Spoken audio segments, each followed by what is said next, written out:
días. Bien, Neto. Un placer, un placer. ¿Cómo andan? Bueno, una jornada donde 230.000 estudiantes no tienen clase. Desde la educación ya dijeron que las autoridades que no están de acuerdo con este paro. Recordemos Iniciales, la ¿no? última vez que estuvimos aquí, ¿no? Sí. Dijimos, una medida anunciada no significa que se acate en su globalidad. O sea, que anunciar que 230.000 alumnos no tienen clase hay que esperar en el correr del día la situación real. ¿Cuántos docentes se adhieren al paro, digamos? Claro, en definitiva tenemos que ver, ¿no? Yo creo que esto es un tema delicado en el sentido de que hay algunas visiones encontradas respecto a algunos puntos dados en función de la postura global que tiene el Consejo de Secundaria y otros actores o estamentos en el ámbito sindical, ¿no? Está claro qué pasó en el liceo, perdón, pero ¿cuál fue el hecho Yo creo que es importante aclarar, yo lo dividiría en tres dimensiones. Una, el hecho en sí. Sí. Ahí nosotros claramente rechazamos todo acto de violencia, Sí. pero además también nos solidarizamos con la profesora, ¿no?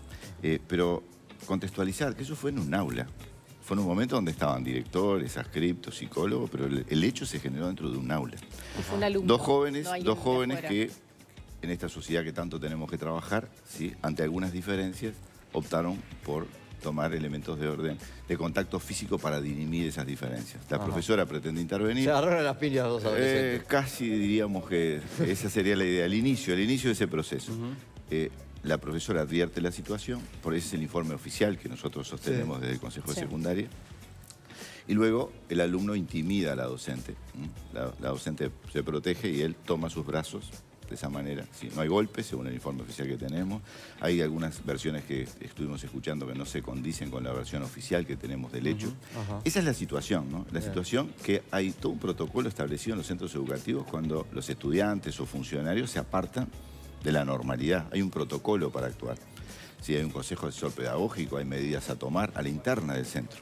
Esa es la situación en sí. La segunda dimensión, el colectivo docente del propio liceo. Ese liceo realmente viene haciendo durante los últimos años un trabajo muy importante. A pesar del contexto con el cual trabaja, sus resultados son muy buenos y un compromiso muy fuerte del colectivo.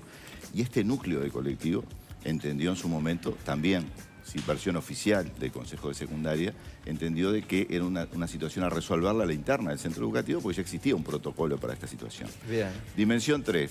Vienen actores externos al centro educativo, referentes de orden sindical, de sectores sindicales, y toman esta situación como una situación que la enmarcan dentro de otra discusión y análisis que reclamos. De otra discusión y análisis. ¿No fueron los profesores del propio liceo los que pretendieron que esto llegara a un nivel de paro nacional? Eso es lo que esa es la versión oficial que tenemos, pero además también la madurez de ese colectivo docente y el reconocimiento de la comunidad que tiene ese colectivo docente por cómo viene trabajando.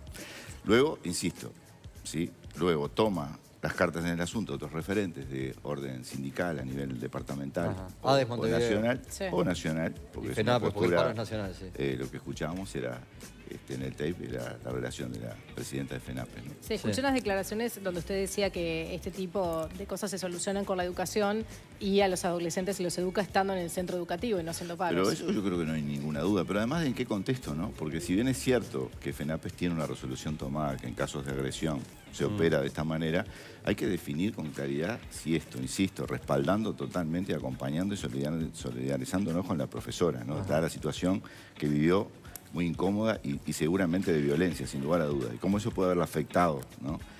Reconociendo todo eso, son situaciones que se enmarcan y se resuelven dentro de los centros educativos. Por eso, trasladar esa situación a que las clases no comenzaron en condiciones, a que esto es un caos permanente, creo que se aparta mucho. Eso dijo el gremio, ¿no? Esto pasó porque las clases no arrancaron tan normal como dicen. Y ahí es donde yo digo que hay una diferencia en la postura del Consejo de Secundaria y su visión, y de la administración en su conjunto, y algunos actores sindicales respecto a este punto, ¿no? Bien. Neto, de que contextualizó, puso las cosas en su lugar respecto de cuál fue el episodio y cómo en qué se enmarca este paro, pero más allá de eso, en esta jornada es un día menos de clase. El año pasado, por otras razones, quizás las que tienen que ver con lo presupuestal, se perdieron muchos días de clase. ¿Ya están analizando de aquí a lo que es este año, este ciclo lectivo que acaba de comenzar, cómo van a intentar amortiguar posibles contingencias? Para llegar a los 200 días, ¿no? Claro, para llegar a cumplir la meta que tienen prevista de días de clase por cada alumno. Sí, claro, pero yo quiero aclarar, los 200 días, los 190 días de clase previstos para tener para educación primaria. La situación está centrada en secundaria y cada plan de estudio tiene el número de semanas adecuadas para poder... Y la pregunta igual refiere a las dos partes. Estoy de acuerdo. Pero yo, si tú me permitís, yo creo que el problema, más allá de la situación que tenemos que valorar en el correr del día, a medida que se va desarrollando el día, cómo esto se pone de manifiesto, acá yo creo que hay unos problemas de fondo interesantes a discutir. Uno están dados en función de este paso que ha dado el Uruguay, que ha entendido que la educación es un derecho de todos. O sea, estamos esforzándonos por construir un sistema articulado con el resto de las dimensiones que tiene la sociedad para conformar un sistema de educación que sea de calidad, pero para todos. El viejo sistema que el Uruguay tenía y funcionaba, aquel modelo de sociedad, sigue estando vigente. O sea, una educación buena para pocos sigue estando vigente. Una educación de calidad para todos es el gran desafío. Y ahí hay algunos problemas de orden conceptual, que nosotros creemos que para poder generar esto, los estudiantes y los docentes tienen que estar en un encuentro permanente sin interrupciones. Y por eso hemos asumido de que en este año, salvo dificultades generadas por la propia administración, y en cada caso se verán, los alumnos tienen que estar dentro de los centros educativos y trabajando en conjunto con sus docentes. Esta resolución es la que yo creo que está generando este tipo de situaciones.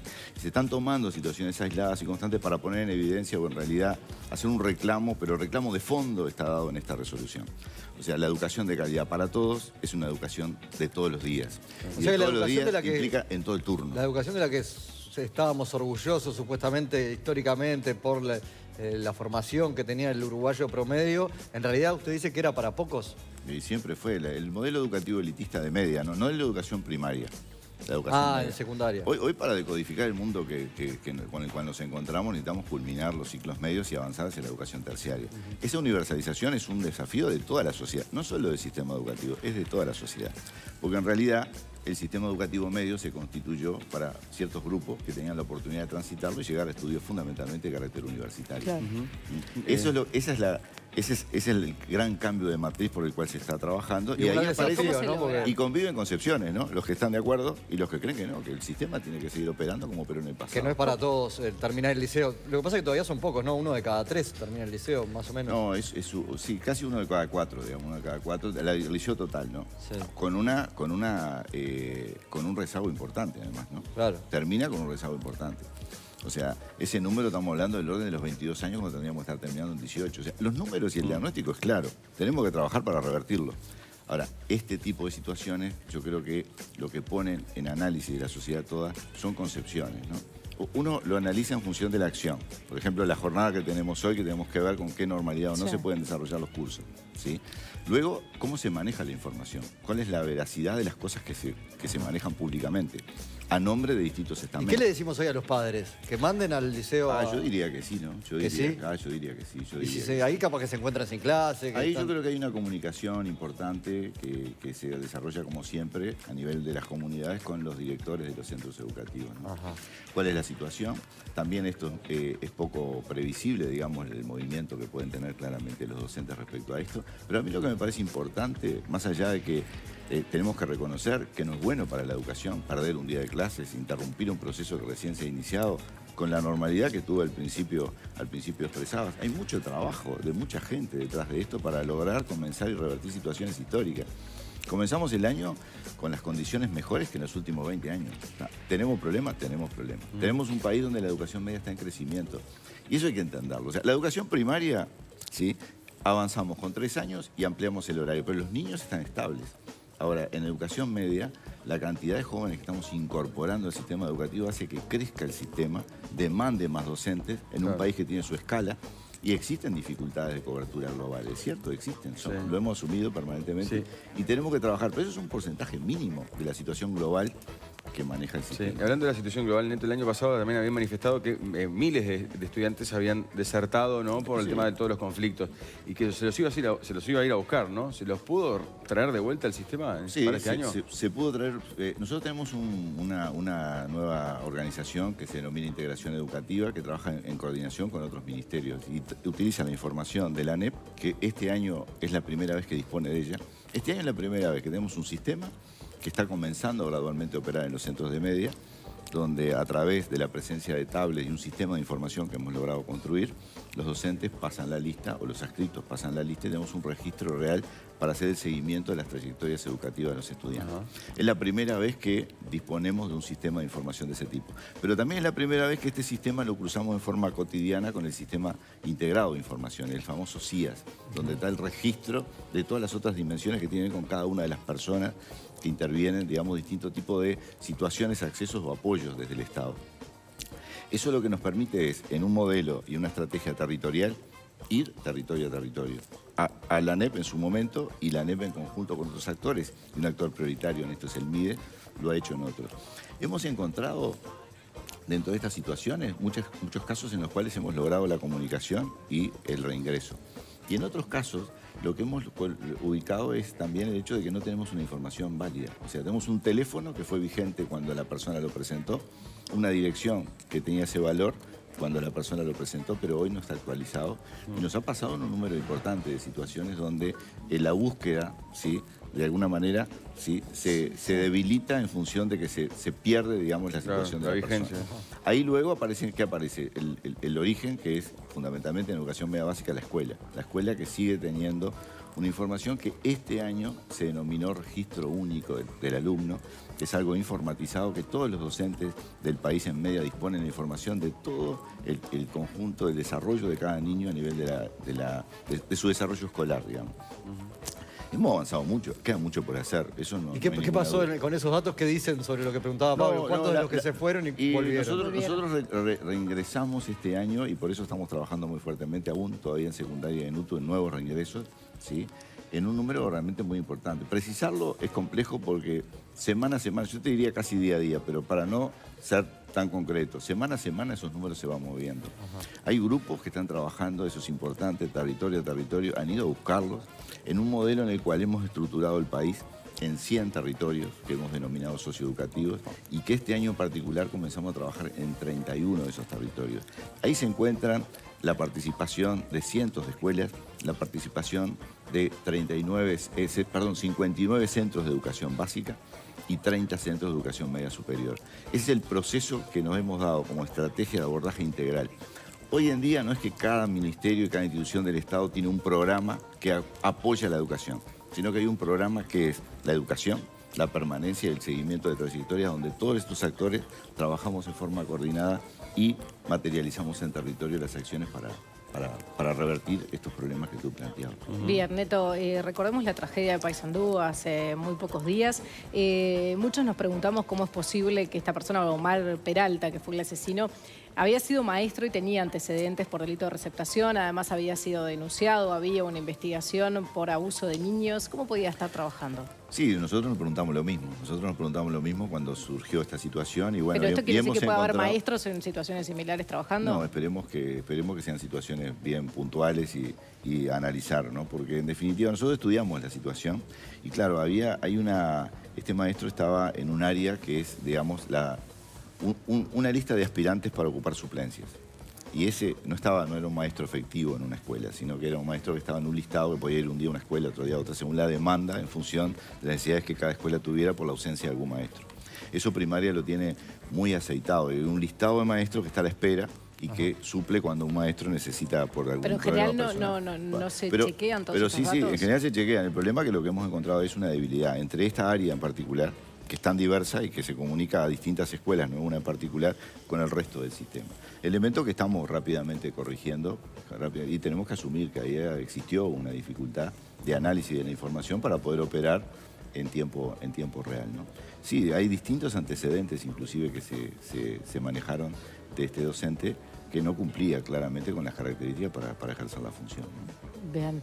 En el caso de Sendik también muy sonado las últimas semanas, que tiene que ver con su licenciatura. La ministra María Julia Muñoz había dicho que el episodio es un tema menor. Luego habló el rector Roberto Marcarián, el rector de la universidad, y dijo que en realidad es un tema de interés nacional. ¿Qué posición tiene al respecto? En realidad, yo creo que ya bastantes situaciones y problemas debemos de atender estando a cargo de la educación pública. O sea, creo que son elementos que creo que no corresponde que actores, digamos, públicos tenemos responsabilidades institucionales, tomamos opiniones en ese sentido. Por eso hay todo un campo. Como habló la ¿Es un tema ministra, menor por o es un eso. tema realmente importante? Yo creo que es un campo en el cual hay algunos elementos que se están a la espera. No sé, hay situaciones que hay que considerarlas. Digo, yo creo que tendríamos que esperar que todo eso se desarrolle para poder luego, en este país que a la primera de cambio aparece siempre una expresión y siempre es generalmente de carácter negativo, nosotros trabajamos para otra cosa. En realidad trabajamos para otro modelo de sociedad, para otra actitud de las personas. Por tanto, yo no voy a hacer referencia a ese tema, ¿no? Creo Bien. que no me corresponde. Perdón, ibas a hablar No, conmigo. Martín. Ah, no, pensé que los había cortado. Lo estaba escuchando No, le atentamente. iba a decir justamente con el paro de hoy que decía que con el tema de los sindicatos en la Asamblea se habían entreverado otros temas. ¿Qué responde al caso de la elección de horas, la falta, hay vacantes, la situación de algunos edificios, en el caso de UTU, los estudiantes que no tienen cupos? A ver, vamos por partes. Sí. A ver, la elección, Hizo todos los planteos juntos. No, porque son los planteos, digo, que No, manejan pero los Cuando ella sindicatos. reivindica, reivindica. Pero yo estoy de acuerdo.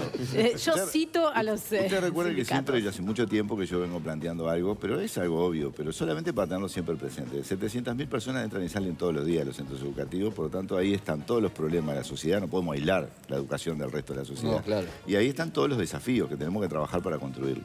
Respecto a la elección de horas que tú decías, hay un trabajo enorme que se ha hecho. O sea, ya se empezó a trabajar en la elección de horas, ese es otro tema. No es el día que se eligen las horas, hay un trabajo enorme previo. ¿Sí? Juntas calificadoras que validan anualmente los puntajes de los docentes, nuevos estudios y formaciones que estos presentan, nuevos puntajes que aparecen, que hacen que se reordenen las listas llamadas escalafones. Y eso no Entonces, se puede de par- organizar antes del comienzo de Pero, clases. ¿y cuándo se va a comenzar si los docentes ingresan? A ver, se hace antes de clase. O sea, la elección Claro, pero que quede solucionado. física real, Sí. este año, en secundaria, por ejemplo, se hizo en octubre para Sí. los cargos de docencia indirecta, directores, inspectores, ¿sí? Y en noviembre, la primera semana de noviembre comenzó para los docentes. O sea, Claro. estamos hablando de noviembre. Después viene todo el trabajo de diciembre, la presentación de todos los horarios y organizaciones en los centros. Noviembre, pues tenemos noviembre, diciembre, enero, febrero. O sea, en realidad las condiciones están dadas para que comience con la mayor normalidad. ¿Qué es lo que pasa? Cuando se toma todo esto y se resuelve, como este año, en un porcentaje como nunca en la historia, a pesar del crecimiento de horas, porque hay más grupos, hay más jóvenes estudiando, a pesar de eso se mejoraron las condiciones. Luego vienen situaciones de orden personal, ¿sí? En un universo de 60.000 trabajadores, ¿sí? Vienen situaciones de orden personal. Yo renuncio porque creo que no me es conveniente esta parte. Tengo mi sanción por renunciar, pero igual tengo el derecho a renunciar, ¿sí? En realidad hay un llamado en otro lugar que me es más conveniente, me presento, lo tomo, entonces tengo que dejar horas de clase. Eso está permanentemente funcionando y es lo que se genera, supuestamente, al principio de año, en las opciones de orden personal que toman los docentes y que eso es muy difícil de prever. Y los gremios, en la entonces, magnitud. van tomando las situaciones para complicar la cosa, como ahora con este paro, como exageran los reclamos. Hay una coyuntura política ahí que explica eso, porque los docentes permanentemente están señalando cosas contrarias a lo que dicen ustedes, las autoridades de la educación.